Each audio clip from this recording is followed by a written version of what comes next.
Hello, folks. We are back with the last game of the day. We have got Cloud9 and Pentakill Teemo Please ready to go. I am super excited about this. I'm your friendly neighborhood Shoutcaster Shargan, and I have got the war leader joining me on the caster desk.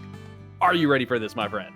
I'm so excited. This game was a banger. This is my match of the week, and I know it's like, oh, they're two O2 teams, but these are both O2 teams that have showed us some pretty spicy stuff, and I'm really excited to see what these teams are going to pull out. Particularly, I'm excited about the top lane matchup, just because I know Tadeus personally, and I've got him on record saying, I wanna teach these schmucks to play real top lane champions, and I want to see him put his money where his mouth is and stick it to him this game.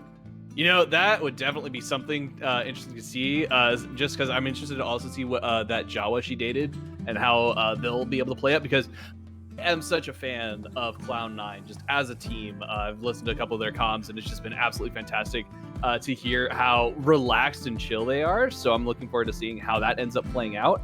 We've got a couple of bans coming out. We've got the Bard ban. I feel like the Bard is going to keep getting banned. We mentioned this on the lounge, where it's like you either ban it or you make the mistake of not, and then you understand why you should always ban it. Yeah, no one wants to be the example, so that's always going to get banned in Select. We also see PTP opting into the Rakan ban, which is interesting because we haven't seen the CEO of Bard pull that one out. They might have some insider knowledge we don't. Might be counter what they're planning to play in bot lane. Speaking of, I haven't seen a Zyra ban yet from Cloud9, and Bama Tide is very much a Zyra player who just got some pretty nice buffs, and I'm really excited to see that get pulled out with the Gnar coming through. So we're choosing to let the Zyra go through on these first set of bans. So it'll be interesting to see if they decide maybe CEO Bard feels like they've got a good counter for it, and so they'll be ready for it. We might see the Misfortune tech once again. I've been going up against a couple of Ashe Misfortune bot lanes. Don't see a lot of Ashe being played on the side of Music Boy, but it is definitely something that we might end up seeing there.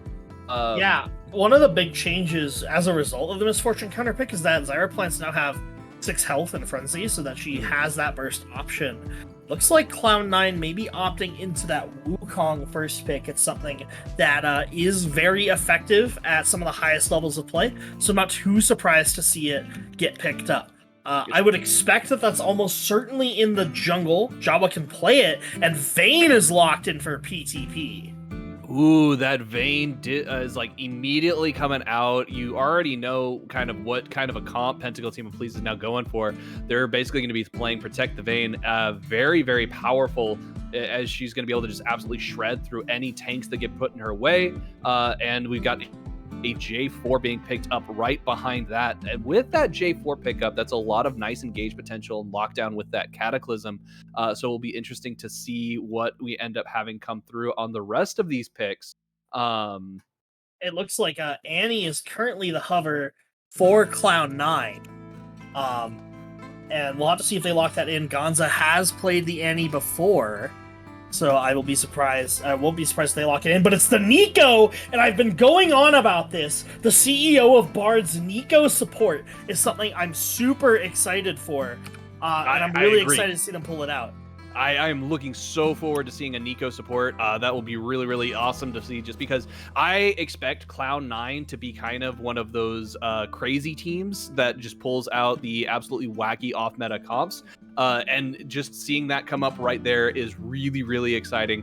It's going to be kind of interesting to see exactly how Pentakill Teemo Please decides to respond. And we've got the Lissandra being locked in as well, means that it's going to be some nice bit of damage, a really hard lockdown in general on the side of Cloud9. You've got the Frozen Tomb, you've got Neeko's ultimate that's going to be able to knock root them in place. So basically, they don't want PTP to go anywhere. Yeah, they got a lot of lockdowns so far for that Vayne, and I was right. It's the Zyra locked in that bottom lane for Bama Tide.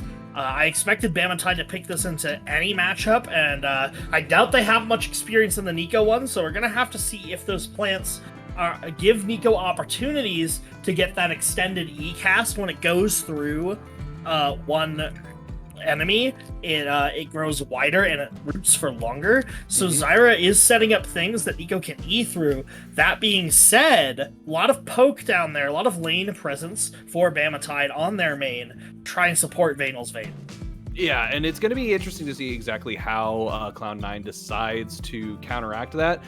We do know that Music Boy has picked a lot of Ezreal, so might be seeing an Ezreal pickup as well, though honestly a Jhin probably, while immobile means it's going to be really tricky, wouldn't necessarily be the worst thing against a Vayne that you're only going to see for a couple of seconds. You want to get as much damage off as possible. I would have to agree. Bans from PTP going to be going towards protecting their AD carry, taking away some things that can threaten the Vayne in lane, like the Jhin and the Jinx, which would also be a late game threat with significantly more range. So, glad to see those taken away. A little surprised that Sivir is still up. I'd be surprised if Cloud9 chooses to not opt into that.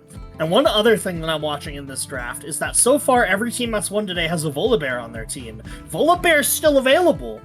It is still available. Although, so it would be kind of interesting to see. It's like we have seen the Volibear top a lot, and we've got the Camille ban coming out. Means that we are looking at potentially trying to keep Tatas from being able to get something that's too hard of an engage and lockdown. So maybe that could be exactly what we've got planned for that Jawa. Yeah, I'm expecting to see the mid pick here from PTP, and it is going to be Galio. They got the dunk bucket.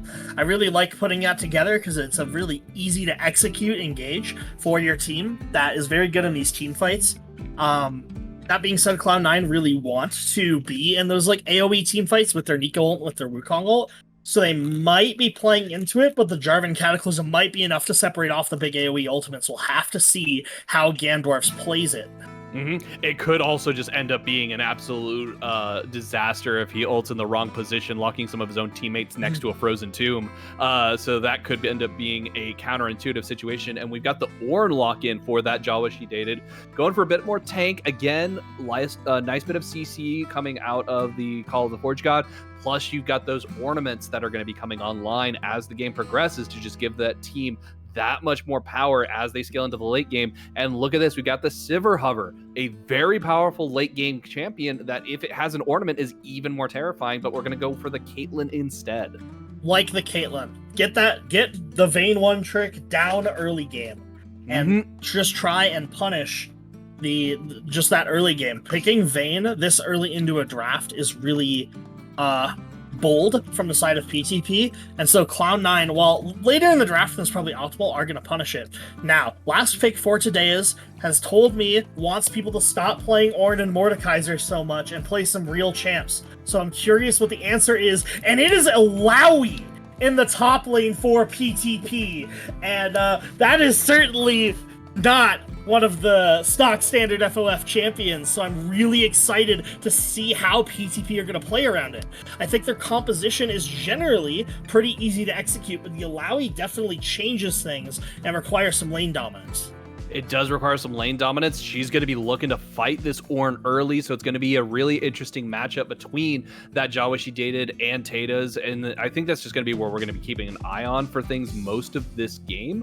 One thing to keep in mind is, I don't know if we mentioned it at the top of this, but Cheeky Blinders being that substitute against Ganondorfs is going to be interesting to see how they kind of debut into this matchup, and so it'll be kind of interesting to see Wukong in that jungle against this J4. Yeah, I'm really excited to see how Sundara plays, substituting in that mid lane, as well as we'll have to watch Cheeky Blinders on the Wukong. This game is promised to be really, really exciting, and I cannot wait to get into it. Absolutely. Just looking at the drafts, I really want PTP's draft to win. I think, however, the solidness of having your weaker players play Ornn and Lissandra, who are champions that are really easy to execute in lane, and then relying on Caitlyn, which is one of your strongest players, to beat down the Vayne and prevent him from getting to that late game state, I think is going to be a slightly more reliable strategy. I completely agree with you. I feel like, in all honesty, that Vayne versus Caitlyn pick is going to be the deciding factor, just because that extra range Caitlyn has is going to make it that much easier to execute. But I just think it's going to be really interesting to see how this top lane goes, because if Ornn is able to get out of lane fairly quickly, get those levels early, that those ornaments are just going to make C9's draft that much easier to pull off. I do like this early aggression. We got the early invade coming out right here. 4-man's walking into this red buff.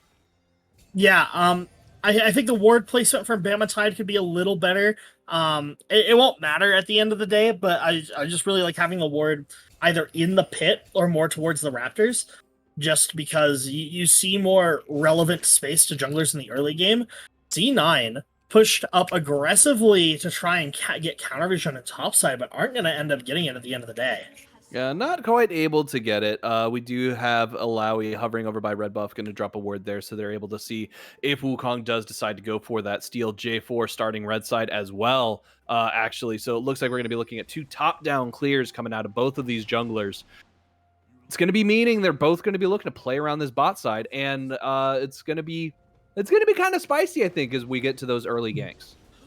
I think that makes sense. I mean, you identified that the bot laners are where a lot of this is going to happen for this game, and so both junglers prioritizing that early makes a lot of sense.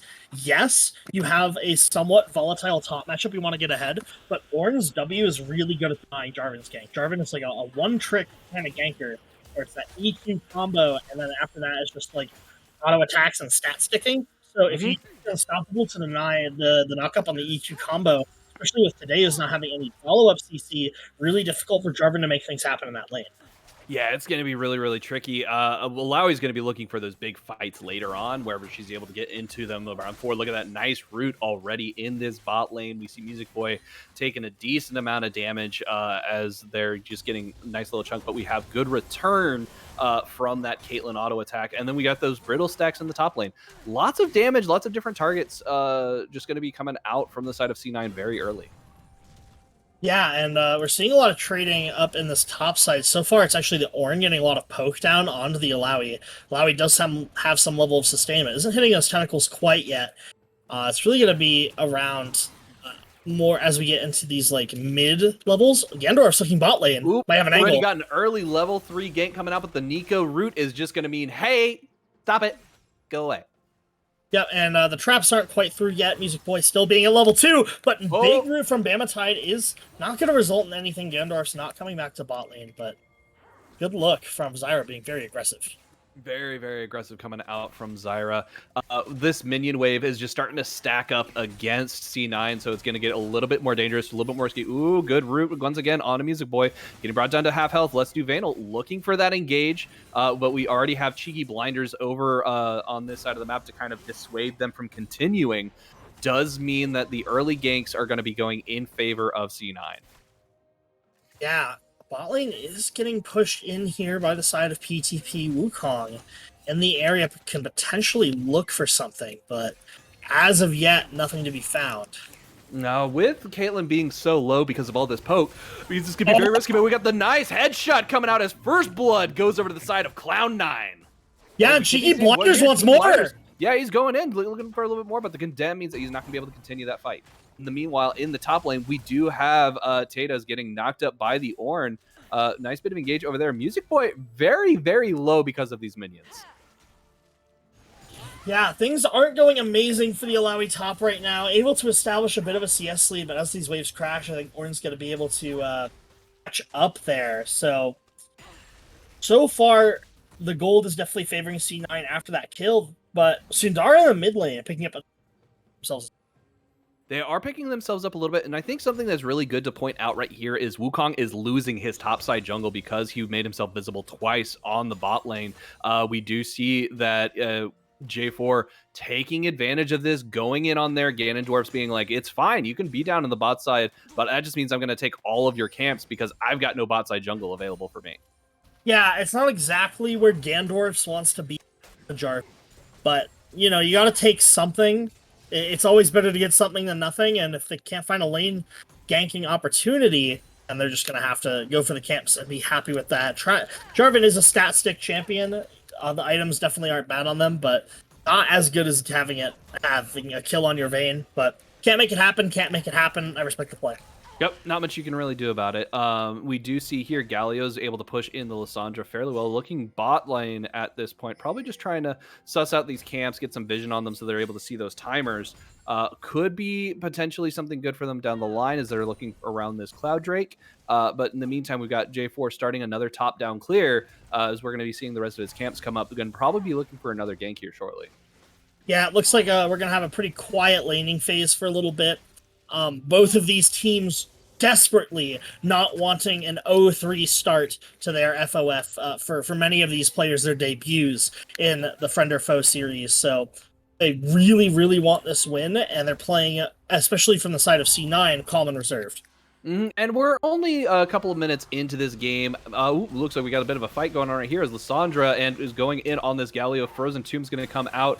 Means that Galio is going to have to flash away to stay alive. In the meantime, in this bot lane, we've got poor Vayne getting burst down very, very quickly, taking a lot of damage there. Almost in trouble of getting just bursted down completely, but I think they'll be fine hiding out under turret. I was going to ask... unless we're going to keep on fighting right here. Looks like we got some silver scrapes going on. Yeah, I mean, the bot lane's being really aggressive. It's kind of Zyra's job to keep it aggressive. Nico doing a good job of being counter-aggressive, and overall, it's going the way of C9, which is to be expected with the lane that they drafted. Caitlyn, very powerful with that range advantage in lane, kind of falls off around the 1.5 until 3 items, so that's sort of the point. And Galio looking to punish that as they are hovering around this bot side river. Yeah, with the way the wave is positioned, and with the way that C9 are positioning, the gank's not going to happen, and that means they're going to turn towards the Drake. I think it doesn't quite get spotted. I couldn't tell what the Nico clone could see there, but the dragon is falling pretty fast, and the Wukong's nowhere to be seen. Ooh, and that placement of the control ward means that this vision is going to be completely free, so they are able to see exactly what's going on with that dragon. They're not going to be able to contest it, but it does mean that they're able to see this Zyra as she disengages. Condemn into the wall means that we got a huge amount of damage coming out, but unfortunately, Vayne is going to get taken out of the equation as Caitlyn snipes them away, getting the double kill. She takes out the plant as well. We see right there the flash from the Jarvan coming out, the flash from Caitlyn as well to avoid the EQ combo. Very well played by Music Boy. So much pressure, and Music Boy just able to hold on for the first, 2 engages and keep the summoner spells up until the very last one. It's really well played, calm and reserved. I really thought the CEO of Bard was going to die to that condemn, but just the damage isn't quite through. The rotation's not fast enough. We see that Gandorf's doesn't get to the play until 2 people have already died. They're just not calming it effectively. Oh, what a good flash from Music Boy. It was beautifully done, both just stealing the flash from the J4 and that clutch heal out of the Caitlyn to keep Nico alive means that this is going to be a lot of free minions for them. In the meantime, we've got Ornn right here just going in on this Lowy, getting a nice knock-up as we got this Brittle stack just procking off, taking away a quarter of their health bar, or a third of their health bar. Honestly, it's kind of funny to see an Alawi just getting absolutely shredded like that by a champion, because usually they're the ones who do the shredding. Yeah, today has established a bit of a CS lead, and that's fine and dandy. It's not exactly where we want the Alawi to be at this phase of the game. Really should be punishing the Ornn more. Ornn just has been doing so much damage in return. It's been really tough for the Alawi to get any sort of all-in. We're going to see another grasping tentacle not quite connect, and it makes it difficult. It does. It's so, missing those those skill shots is so painful for Alawi. You're not getting your heals, you're not getting the extra passive damage. So it's really, really frustrating to be able to play, playing against someone who's able to just avoid all of that. But once the Echoes actually start dealing a decent chunk of damage in these later team fights, if she's able to hook onto the Nico or to the Caitlyn, they're just going to basically be taken out of the fight before they're ever able to get in range.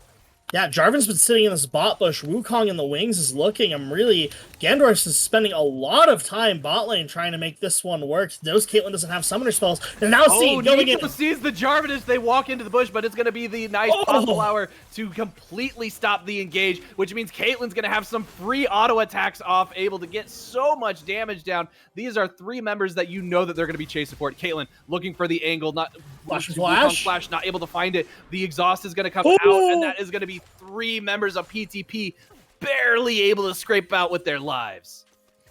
Wow, and PTP commit so much time and resources to that bot lane gank. Jarvan was very far ahead in terms of CS in that jungle matchup. Now it's about even. Jarvan spent so much time trying to make that bot lane play work, only to get scouted out and outplayed by the Nico support. It seems like you're just not prepared for what this pick can do. It really feels like this bot lane on the side of Cloud9 with Music Boy and the CEO of Bard is something you've got to be afraid of and got to know how to shut down. And we're seeing there's so many options for you to ban in the support lane that they decided it's like, okay, we can't deal with the Bard, so we'll just let the next set of champions to go through. And they decided to, it's just, he plays such off-kilter picks that it's just kind of feels like it's throwing off their rhythm in the bot lane. Yeah, and the CEO of Bard is, even without Bard, is a very, very strong player.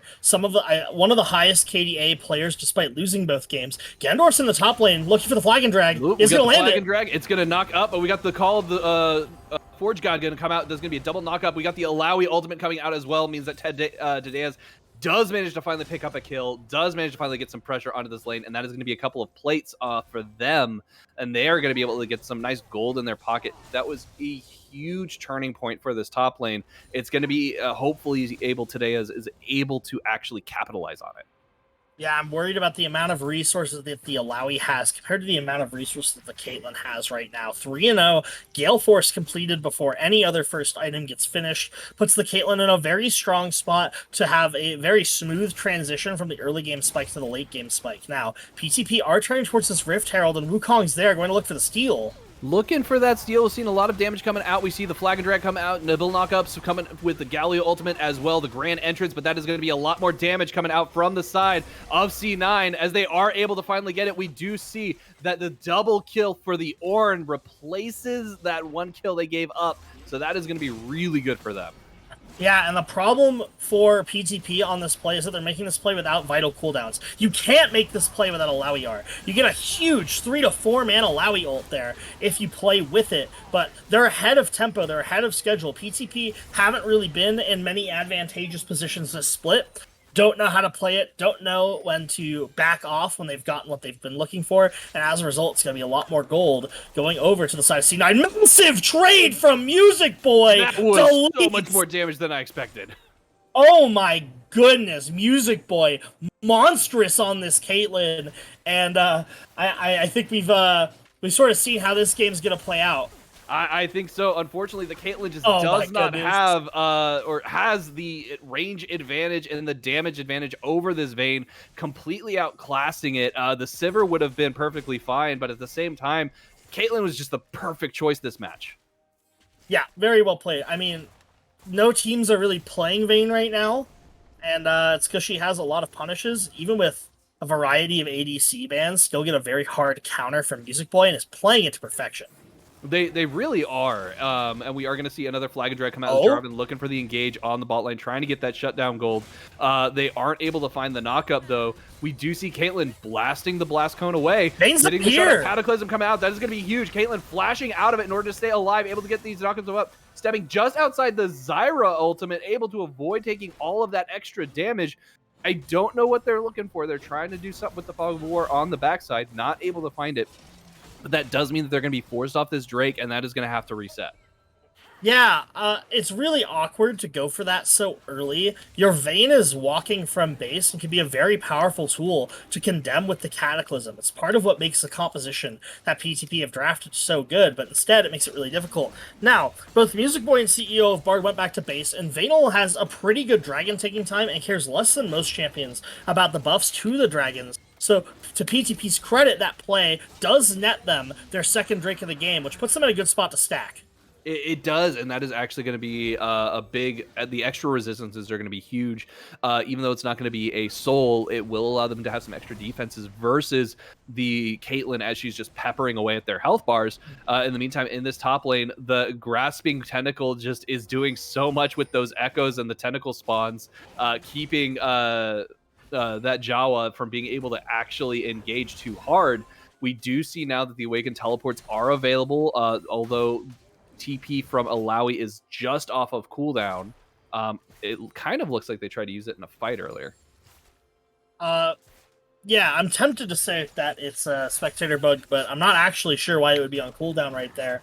Either way, we see the Divine Sunder come in for Alawi, and suddenly the lead in top balloons. This may have been why today has went with the pick. It's because that item's very powerful. Now, Galio's pathing bot side. Ooh, the lockdown from the in. Nico. The damage coming out. The net doesn't find its target, so the headshot doesn't come out. Vayne is now chasing down this Nico. We got the Everfrost just barely missing, but the taunt is going to find it. That is going to be huge as they get a shutdown right there. The tower shot's not able to do quite enough. But look at the damage that's coming out from Caitlyn. Oh my goodness! It's going to be the knockout, but that's going to be huge as Vayne picks up the shutdown gold as they take Caitlyn out of the equation.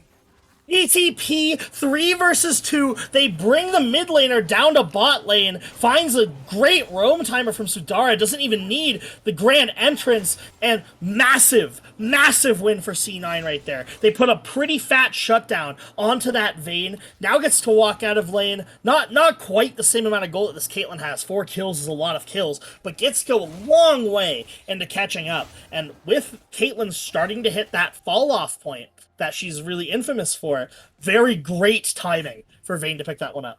Yeah, she's gonna absolutely love being able to pick up that early Kraken or that late Kraken Slayer. I do want to point out just how low the rest of the team got for PTP. So that it shows right there. The Dragon Soul. Look at this. We got a fight here in the mid lane, but we got Pop Flower coming out. That's gonna be a Frozen Tomb lockdown coming. But look how much health. Sundara is just so tanky, so much anti mage that in that Galio. He's like, yeah, it's fine. I got this.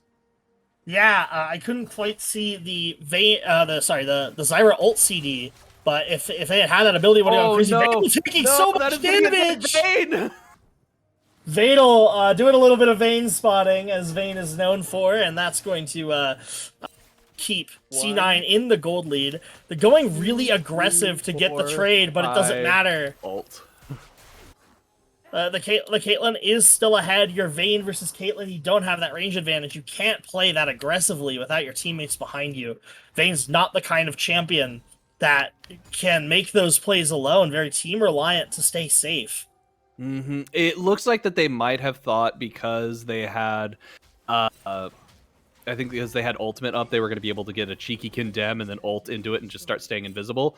But unfortunately, didn't work out the way they expected. We are going to be looking now at this mid lane as Galio is pushing this forward. Zyra just kind of roaming around the map looking for good engages. They're probably looking top at this point in order to try and either steal some of the topside jungle or just take this Ornn down because he's the only one left with a little bit of shutdown gold. Tower's also quite low. I'm looking towards this Drake in about a minute and a half and some change to see that this is the point where PTP can really cement their win condition. Their win condition right now is this dragon stacking, and to their credit, they've picked up the first 2, which has been pretty impressive in the way that they've done that macro-wise, with how hard bot's been losing.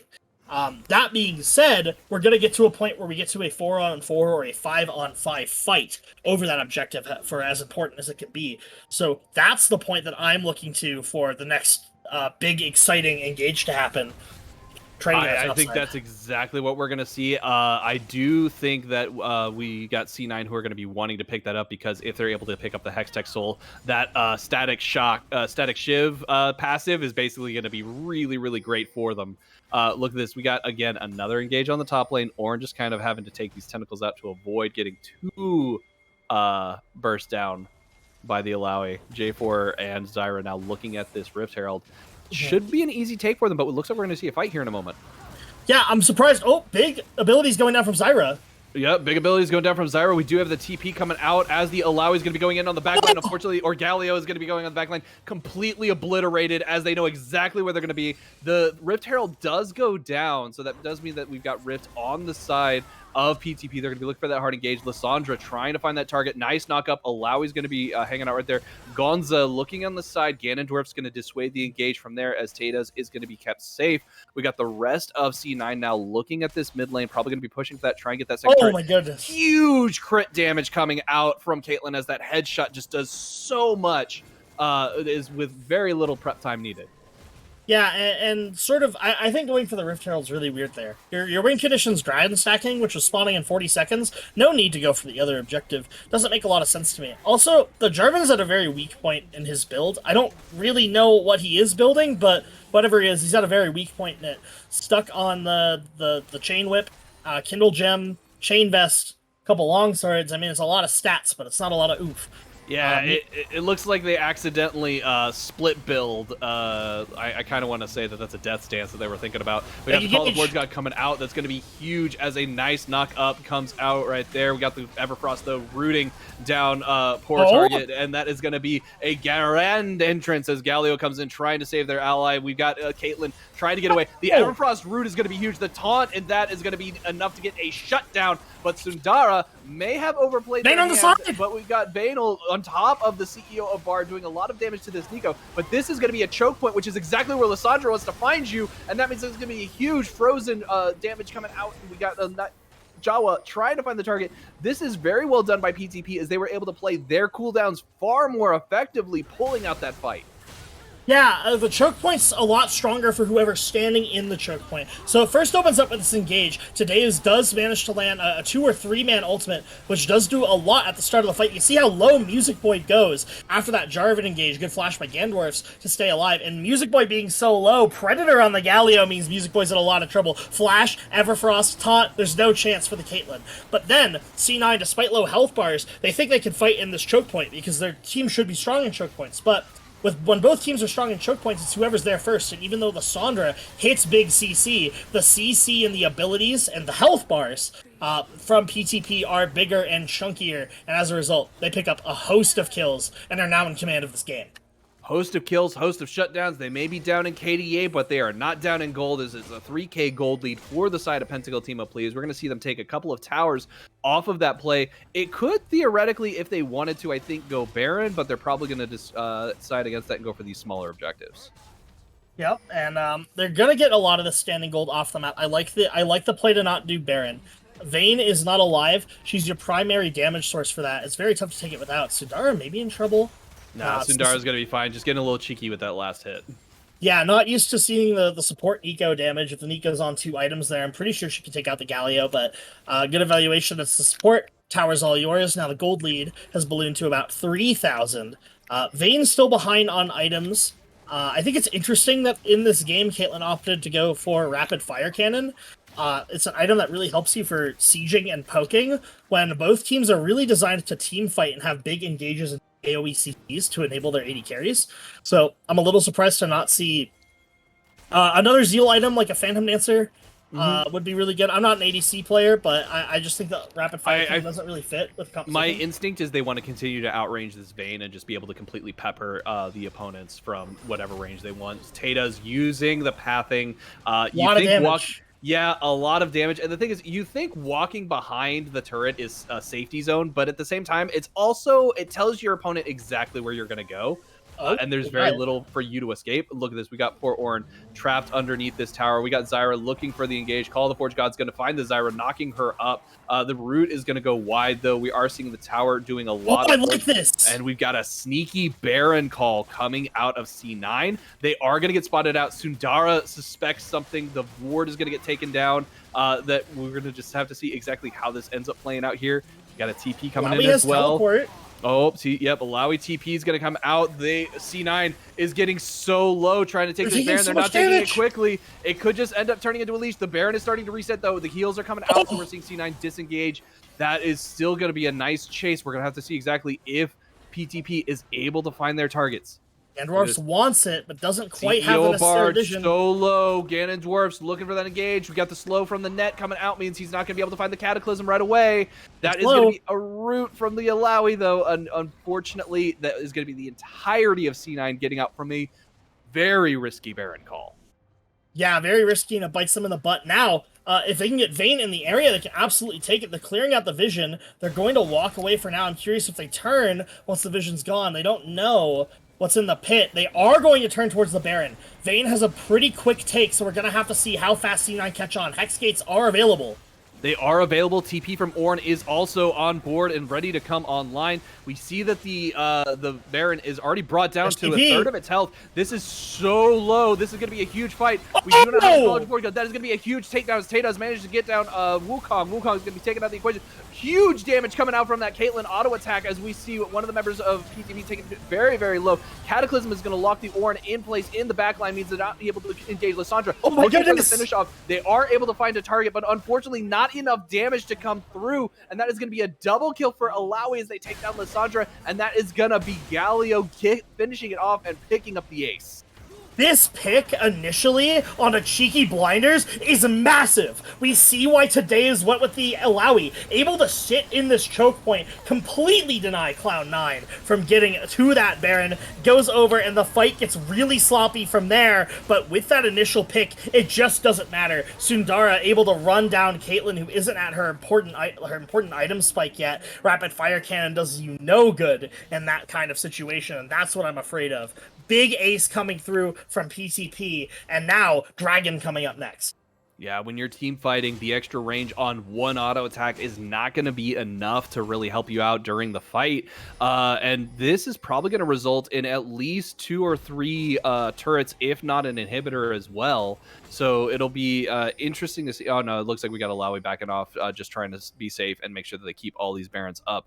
But Dragon coming online here in just a couple of seconds means that we will have yet another fight, and then C9 needs to get over there and try and set up some vision, try to set up some control. Yeah, it's going to be tough. Both teams are arriving to the pit at about the same time, but it's PTP who are arriving in numbers. Vanel, now at their 2-item spike plus some change, is about on par. Ooh, Big Root might be a look here. Today should be able to walk out just fine. But the beautiful thing about having a large health bar whenever you're not getting peppered by a Caitlyn. That Ginsu's, though, being on Vayne is going to be devastating. Like, that's going to be the most dangerous thing, because every other auto attack now is going to basically proc Silver Bolts, which is just going to mean that these health bars are going to melt.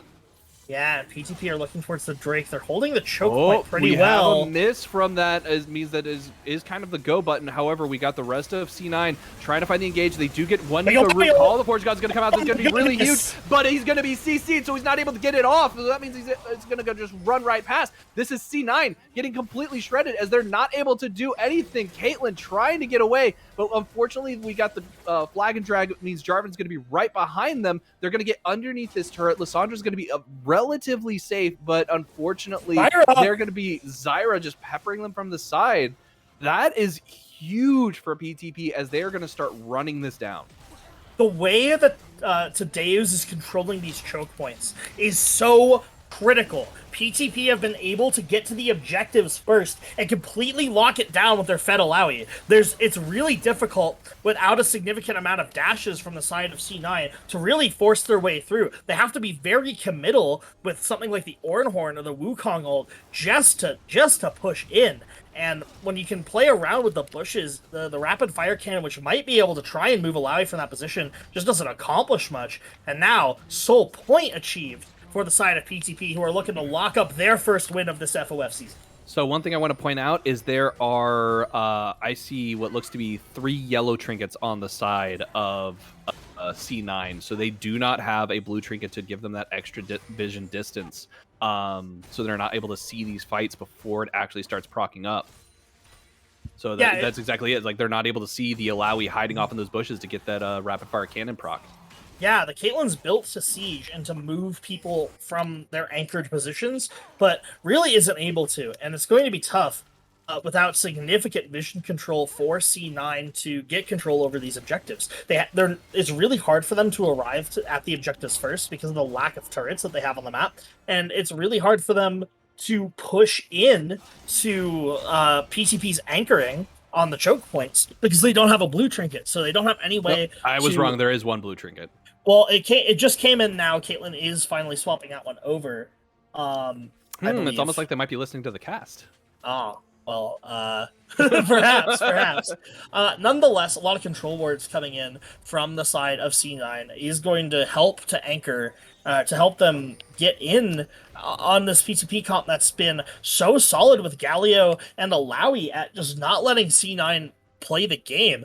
I think this game has to come down to some kind of creative flank, maybe from Lissandra or Nico or maybe even the Wukong, to try and get at Vanel and Bamatide and try and catch Tadeusz away from the choke points. But the vision required to make that work is very, very difficult, and PTP have been playing this game well. It is going to be really interesting to see exactly how C9 is able to pull this out, if they are able to because like you said, it's like these team fights just have not been going their way, and they've been slowly losing their grasp on this lead as the rest of PTP has scaled into this mid-late game situation. And so like with the major objectives being taken off the board, it is basically PTP's game to kind of control. They have an absolute stranglehold on this tempo. So it's going to be like there's very, very little that C9 is actually able to do proactively. They've kind of got to react to whatever's happening. Very much so, and it's a lot of farming and a lot of slow chokehold. PTP kind of waiting for these next objectives to spawn. Baron coming up 30 seconds now. Dragon maybe another 45 seconds behind, so it's going to be interesting to see what C9 can do. Currently, they have a lot of vision allocated towards the top side of the map, towards that Baron that's coming up first. CEO of Bard is in the area and is going to see Zyra recall, which gives them an opportunity to go for wards, and maybe even today is, if they think they can get a pick, they're not positioned for it. They're not positioned for that pick, so I don't think they'll be going for that. We are seeing Zyra now go ahead and clear out the wards in that top lane, and that pixel brush. They are able to get rid of that. It's going to be kind of interesting. We do see that Vayne is kind of posturing over by that dragon pit. They could be looking for a fight there. Ornn does have TP up, so that he should be able to teleport in while pushing on this side wave, probably looking for that fight. Caitlyn kind of stepping up a little bit scarily. I'm not a big fan of that when you got Gallia waiting in the wings, just ready to pounce on you. That's tough. And Music Boy knows to not push it too far. Really wants to get in that rapid fire and make that item count. Not able to. PTP playing their positions very well. Not getting greedy. Oh my! It's going to be a huge Zyra ultimate. Is unfortunately that comes from the fog of war. They're not able to see it, so that means Syndara is going to take down Wukong. Wukong is going to go out of the equation, and then we got Zyra picking up the kill on the Nico. Then the Cataclysm means that we got a beautiful jump coming out from Caitlyn, able to get out before the wall locks her in, is able to get some auto attacks off here, but unfortunately we've got Zyra on the side, peppering them from the flank. That is going to be a devastating pick, as we've already got Alawi starting up this dragon. Means it's going to be an easy dragon call and probably a Baron rotation. Yeah, we saw a lot of the vision from the side of C9 go towards the top side and go towards that Baron. That could potentially be the right play, because that's the objective that's spawning for us. However, because of the way PTP play that out, they instead establish vision, deep vision around the bottom side, which they can do with their pushing lanes that they just farmed so hard for, are able to set that up, and Bama Tide coming up massive on their one trick, showing why should be banned against them, and now we're turning to the Baron. Yep, turning to the Baron, and you've got the Hextech Dragon Soul now online. That Baron's just going to completely melt. There's nothing that C9 can do. They can't even get to the pit to try and contest it before it actually goes off. Frozen 2 is going to come out, and that is going to be a huge Hextech gate come in. Gallia looking for that nice flank, the sneaky deaky flank. He comes in there, goes golden to stay alive, but it's okay, as we see the rest of C9 getting completely shredded by the rest of PTP. Oh my goodness. And that is going to be devastating, and that could just be game. Yeah, there's a big flag and drag miss, but overall, the way that Sudara plays this is genius. Right on top of them, big three-man taunt into the knockup. Absolutely nothing that C9 can do. The Hextech Soul is getting so much damage off because they're all clumped on top of each other. They can't move because they're slow. So CEO of Bard, the ult comes up empty, and there's nothing that C9 could do anymore. That's got to be game for PTP. They may just not quite have the pushing power in order to get it. They are going to go straight for this inhibitors. We got the rest of Vayne running back here to clear out the minion waves. It's going to be really, really tight based on these death timers if C9 is able to come. Oh, he's flashing. I think they got it. They could be. We got Jar 4. He's already on top of the tower, but look at that. The tower, it's taking damage, but it's not quite going down. We might see an execute come out. Oh, he goes down. Ganondorf's going to I think I can still end. By the minions. They could still end. We got such a good TP to keep the turret. There we go. That is going to be game as PTP takes down the Nexus, and that is going to be game as they are now the 1-3 team, while unfortunately C9 is 0-4. PTP improved to 1-2 off of that game. Today's big call out today says, I know the teams are playing Ornn and Mordekaiser. And when a team blind locks in Ornn, I could just play the Mordekaiser. Or I could play something fun. Locks in Alawi, they have a lot of experience on it. Things look rough in the early game, but they get it done. Honestly, the substitutes coming in from PTP, massive showing today. Bama Tide showed exceptional vision control and champion mastery down in that support role, and the way that the vision was just got completely choked out from C9, and Zyra was able to blow people up in these huge choke points was absolute masterclass. Sundara, great peel, great engage all game long, and today is holding down the choke points, being a bigger DPS threat than the Vayne. Yes, absolutely. And I think this is, again, we mentioned it before, I think when talking about C9, how the big difference between like some of the plays, because they did so well in this early game, it's that team, that 5-man's experience that's really going to make a huge difference. So I think if they're able to coalesce with that, then we'll see them popping off later on in the season. But for right now, PTP is the one who broke out of their losing streak. They got their rhythm back. It's going to be nice seeing them going into day 4 if they're able to keep that momentum. And I don't know about you, but I'm excited to see that. I'm definitely excited to see it. PTP are looking pretty good. Their next game they play against is against RLS, who I would say after they had a pretty dominant victory today from what I watched. I got a pretty interesting POV on that one. And absolutely decimated Wet Team, who had a pretty strong week 1 showing against Wash, and now PTP showing their colors in this game. We're going to have to see what they can bring. We will. With that, folks, we're going to take a quick break. We'll be right back with our interview with our Pentakill Teemo, please. So don't go away. Go on, head over to FOFesports.com, pick up a copy of the FOF Connect, and, just sit back and relax, because we'll be right back.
Hello everyone, welcome back. Thank you so much for joining us on this fantastic day here on day 3, week 2 of Heroic. We have a far way to go, but let's go ahead and talk about the victory we're celebrating here.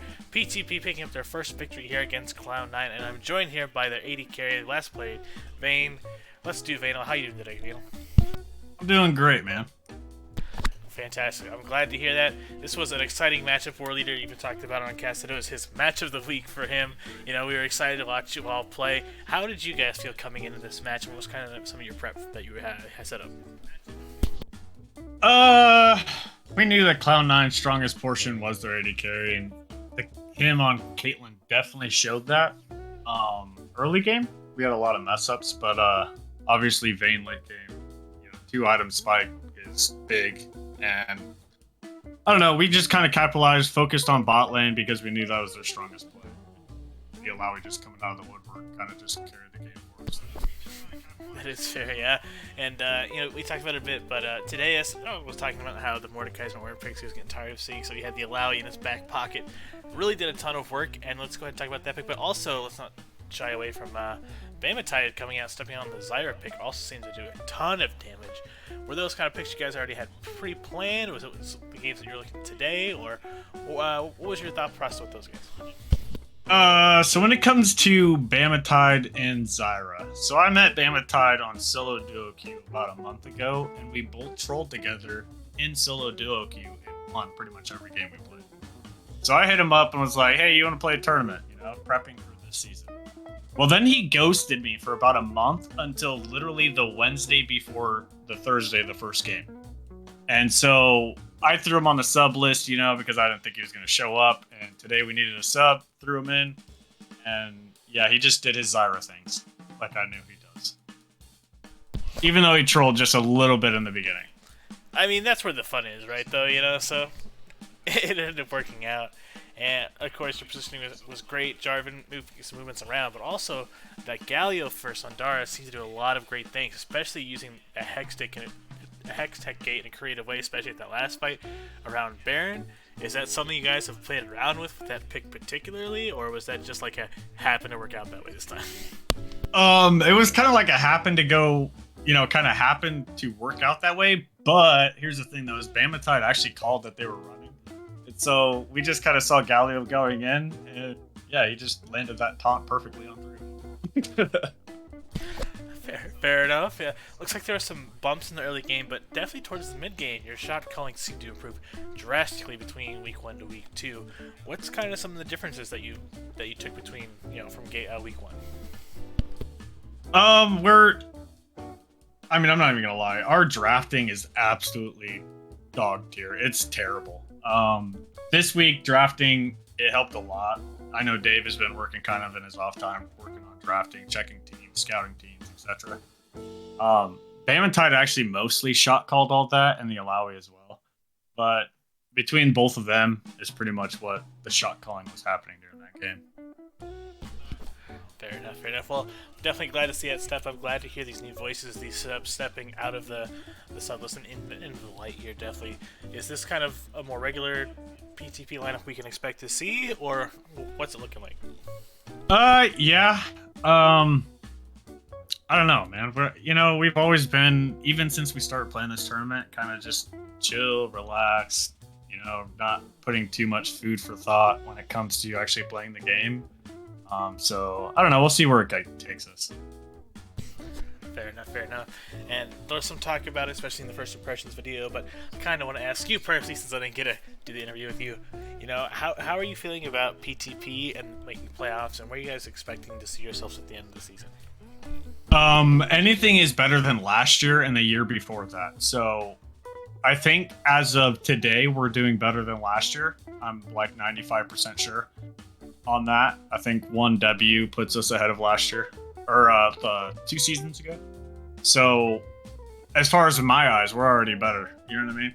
But I hope to bring it back to like season 2. I think it was the first season that we played. Yeah, we ended in 3rd place, I believe, or 4th place, or something. I don't know, something like that. I do recall that. Yeah. Playoffs. It was we actually made the playoffs. Yeah, we were sleeping on you in season 2 a little bit. Not gonna lie, but that's all right. Oh yeah, I know. Yeah, you guys are coming back. We're gonna see how this heroic season steps up. But before we step away for the end of the day, anything else you'd like to say today? No, not really. I'm just ready to get back to the Timo hut and discuss the plans for RLS tomorrow. Perfect. You heard it there. The PTP is going to go ahead and be preparing for RLS. Thank you so much for your time here. Thank you guys for joining us here today. This is going to be the end of day 3 of Heroic. We're going to be back tomorrow, Friday, same time, 4:30 p.m. PST. If you haven't got enough of FOF today, there's plenty of ways you can check us out. You can join our Discord. You can talk to our community members.